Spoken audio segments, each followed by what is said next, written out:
ଜୟ ଜଗନ୍ନାଥ। ହେ ମୋର ଜଗନ୍ନାଥ ପ୍ରେମୀ ବନ୍ଧୁଗଣ, ଶ୍ରୀକ୍ଷେତ୍ର ରଥଯାତ୍ରା ପରେ ଗୁପ୍ତ ବୃନ୍ଦାବନ ସାକ୍ଷୀ ଗୋପାଳର ଅଁଳା ନବମୀ ପର୍ବ ଓ ରାଧାରାଣୀଙ୍କର ପାଦଦର୍ଶନ ଦ୍ୱିତୀୟ ବଡ଼ଯାତ୍ରା ପୁରୀର। ଆଜି ଶ୍ରୀ ରାଧାରାଣୀଙ୍କର ପାଦଦର୍ଶନ ପାଇଁ ସାକ୍ଷୀ ଗୋପାଳରେ ପ୍ରବଳ ଭିଡ଼। ଆଜିର ତିଥିରେ ଜଗନ୍ନାଥ ରୂପୀ ଶ୍ରୀକୃଷ୍ଣ ରାଧାରାଣୀଙ୍କ ପାଦରେ ଅଳତା ଲଗାଇ ଦେଇଥିଲେ। ରାଧା ଏହି ଦିନ କୃଷ୍ଣଙ୍କୁ ନିଜ ପାଦ ରେଣୁ ଦେଇ ସୁସ୍ଥ କରାଇଥିଲେ। ଆଜିର ଦିନରେ ମା ରାଧାରାଣୀଙ୍କୁ ଓଡ଼ିଆଣୀ ବେଶ କରାଇ ବର୍ଷ ସାରା ଆବୃତ ଥିବା ପାଦ ଯୁଗଳ ସମସ୍ତଙ୍କୁ ଦର୍ଶନ ଦିଅନ୍ତି।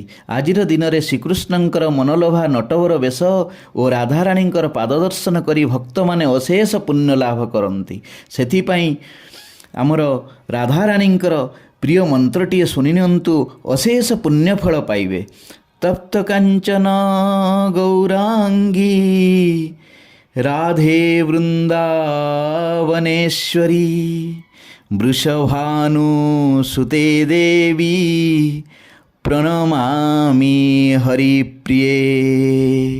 ମା ରାଧାରାଣୀ ଓ ଜଗନ୍ନାଥ ସମସ୍ତଙ୍କର ମଙ୍ଗଳ କରନ୍ତୁ। ଚ୍ୟାନେଲଟିକୁ ସବସ୍କ୍ରାଇବ୍ କରନ୍ତୁ।